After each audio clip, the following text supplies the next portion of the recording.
Hi everyone, Dave here at East Rosebud Fly and Tackle, Billings, Montana. Good morning. Today I'm going to tie the infamous Muddler Minnow for you. The Muddler Minnow has a long and fabulous history. It was developed by Don Gapin back in 1937. He was fishing for trophy brook trout in Quebec and was fishing an imitation he tied there to imitate the natural sculpin. The Ojibwe called it the cockatouche, but it's basically a sculpin minnow, and the big brookies were really going for it. So it became a commercial item in the early 40s because at that time Dan Bailey, who also fished with him, saw it, thought it would be a fabulous fly for western waters. Now he tied it a little differently for commercial use. Don Gapin tied it as a fairly loose head. The spun deer hair head was meant to be fairly loose, not packed tightly, because this was a sunken imitation. When Dan Bailey got a hold of it and tightened up that head, it became a floating type of a fly. So you have some opportunities there to make this fly how you want to fish it. It's an outstanding fly no matter how you fish it. Before the advent of the woolly bugger, this was the premier streamer in the western United States, and it has caught fish both in salt and freshwater all over the world. It happens to be a 4X long shank length Kumoto, 93-95 size 6. I'm going to start off the underbody with red Vivas thread. The reason I'm using red is because it's going to show near the head of the fly when I tie in the gills. Always leave room for your head. We're going to need about 30% of this hook shank to spin and pack our deer hair head. So start your thread there as a reminder to you not to go forward of that until it's time. I'm going to show you two different ways to use turkey quill. First for the tail and then for the overwing. For the tail, I'm simply going to use one quill. It's not a matched quill, which you'll have to have when it comes to the wing, the way I show. So I'm going to cut a strip that's twice as wide as I need, which will be about twice hook gap.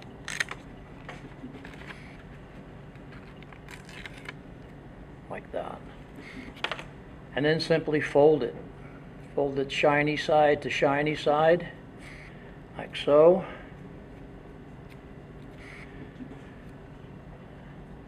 And we'll tie it in, trim it here. You can see how, if I can get my fingers right, how that fold causes that crease. We're simply going to trim it on that angle, like this. You can tie that point up or point down. Traditionally it's tied point down and about a hook gap width long. So it's a very short tail. I'm going to collapse this like a Venetian blind. Put a couple of thread wraps over it and pull straight down. That collapses those on top of each other, keeps them on top of the hook so they don't spread sideways. And to keep our underbody nice and smooth, for our overbody, which is going to be that flat tinsel, we want to make sure we bring this forward all the way to where we started our thread. I see so many tyers make the mistake of tying in a bulky material like this, tying it in short, and then later trying to make up for this with thread wraps. It's not necessary. Use the material properly and keep that underbody nice and smooth. That way when you wrap your overbody, which for me will be this sparkle braid or flat diamond braid, you can also use sparkle braid, then the body will stay nice and smooth. The overbody always shows the mistakes of the underbody. Okay, so we'll start this right up where our thread is. Keep it smooth. There's also a round diamond braid which you can use if you like that effect. This flat diamond braid just lays so nice and so much easier and more durable than tinsel. Leave just enough room back there so we can get one turn folded without impinging upon our tail, and then bring your thread right back up here. So you can see by wrapping that tail quill down all the way, you've got a nice smooth body.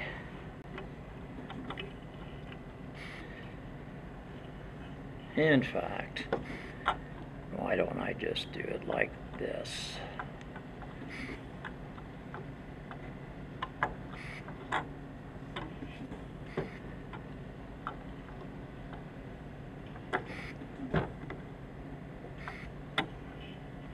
Okay, tie that down.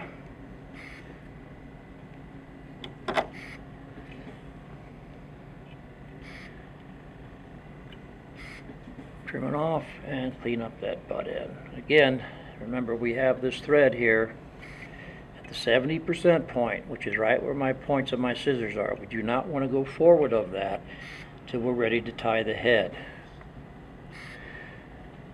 Okay, the underwing can be gray or fox squirrel. I like the fox squirrel with the gold. You can put the fox squirrel tail in a hair stacker and stack it, but it's not necessary if you take it off the tail correctly. By that I mean bring it up 90 degrees from the bone itself before you cut it off, and that way the bars of the tail all line up nice. It's okay if the tips are a little bit ragged. Very little in nature is straight cut. We don't need a lot of material here.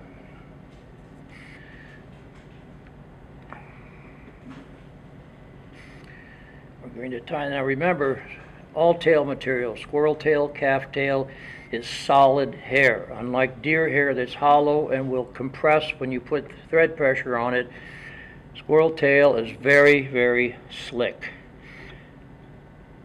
We want this just slightly longer than our buyout tail itself. So I'm going to measure and cut that.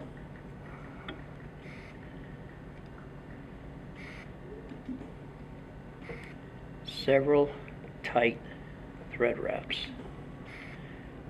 to help to keep this from rolling. Bring a thread wrap underneath, back on top. After getting that squirrel tail down nice and tight, a little bit of zap-a-gap is not a bad idea. And like I said, I took equal width piece off of opposite wings, opposite sides of the wing of the bird. Match the tips up so we have a nice flowing downward pointing tip. We've got the pretty side, the dark side of the wing out. Make this about half the length of the tail quill, like that. Take a wrap, pull straight down, just like the tail. We're kind of compressing a Venetian blind. And then when you cut the butts off, don't try to cut them all off at once, just kind of nibble them away here. And then for the throat, a little bit of this red prime Marabou. Predators often key in on the color red because it shows blood, shows an injured fish. In this instance, it's going to be showing the under gills of the fish itself. Going to tie them in a little bit long and then pinch them short to the size I want. The wraps. Okay, when you have Marabou, you never want to cut it with your scissors. It makes for an ugly edge. Just grab it and pinch to get what you want. Alright, now it's time to change threads. Going to go ahead and whip finish this Vivus off.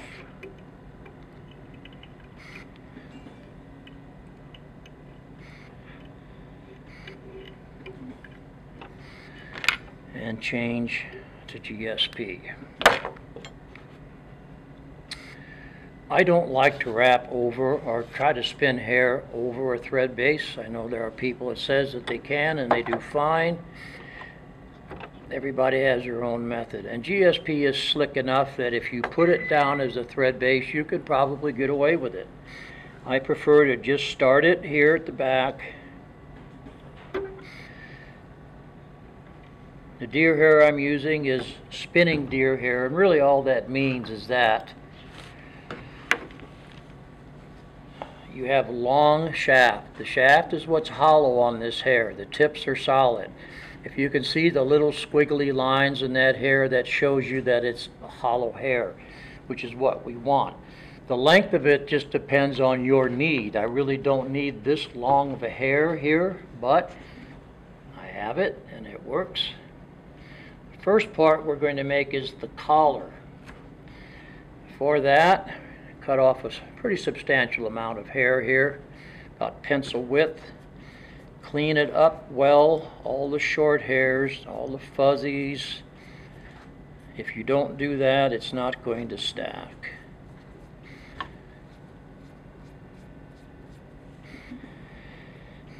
We're going to spin this around to make a collar. So after you've got it good and clean,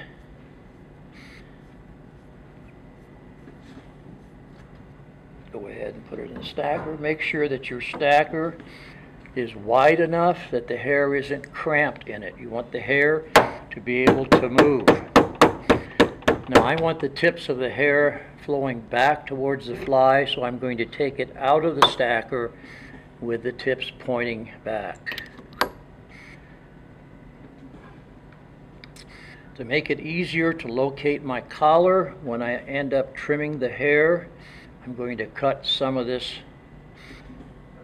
bottom part off.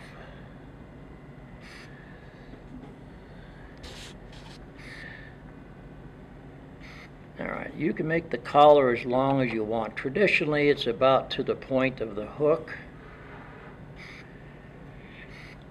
My way of doing it is I take 2 loose thread wraps over the top, bring it down, and tighten the thread.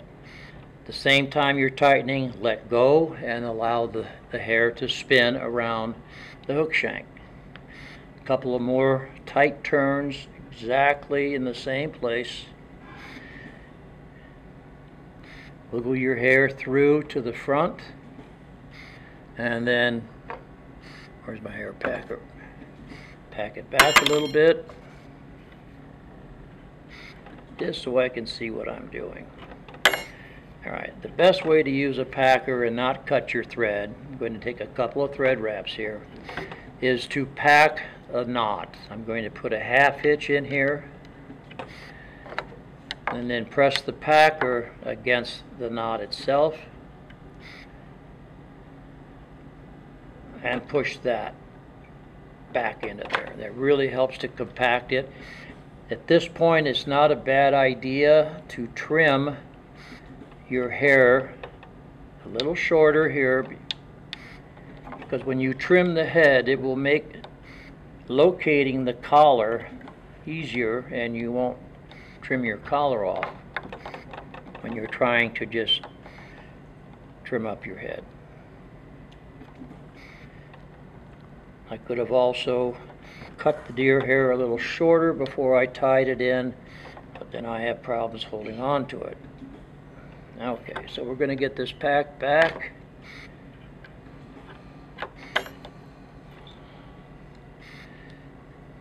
Deer hair will never stop spinning unless you put a couple of wraps of thread around the hook shank itself. Oh, now it's just a matter of taking bunches of hair, cleaning it, tying it in, and packing it. On these bunches of hairs, as you'll see, I'm going to go ahead before I tie it in and cut the tips off. I don't want to confuse this hair with my collar hair.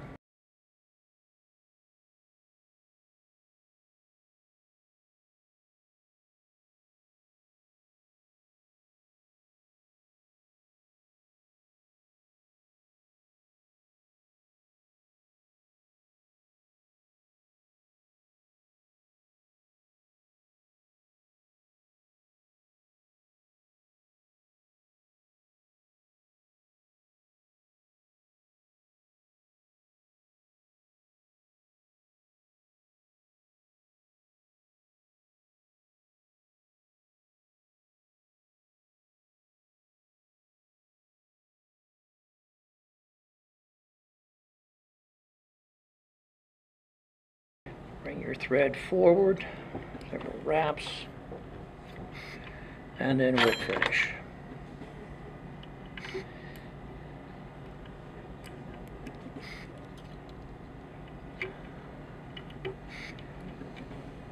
Tucked right up in there. Alright. I'm not going to bore you with 15 minutes of trimming deer hair. Now then I'll make a couple of cuts here. Most people like to use a a double-edged razor because they're so sharp, and they are very sharp, so be careful with them. You can bend them. The first thing I like to do is get my eye clear. Just trim a little bit of hair here. And again, depending on the shape you want. Here's one that is more torpedo, more of a diving type of shape. This is a slightly different fly, a Marabou muddler, but still you can see you can trim the hair, the head, any shape you want, just depending on what your needs. If you want more of a diving fly, something you want to hug the bottom, trim the bottom flat, and then you can simply put in more of a sloped head like that. Someone who is a master with the razor blade is our own Cameron here in the shop. He's unbelievable with spinning and trimming hair. I don't do it enough, but you can see how I've managed to largely maintain the collar hairs here. Then you can also come in with your scissors and of course and smooth things up and get particular hairs back. But that's the gist of tying the Muddler Minnow. It's a fantastic fly in all sizes. If you've never tied one before, it's time to get started. Thanks for joining in. We'll see you next time.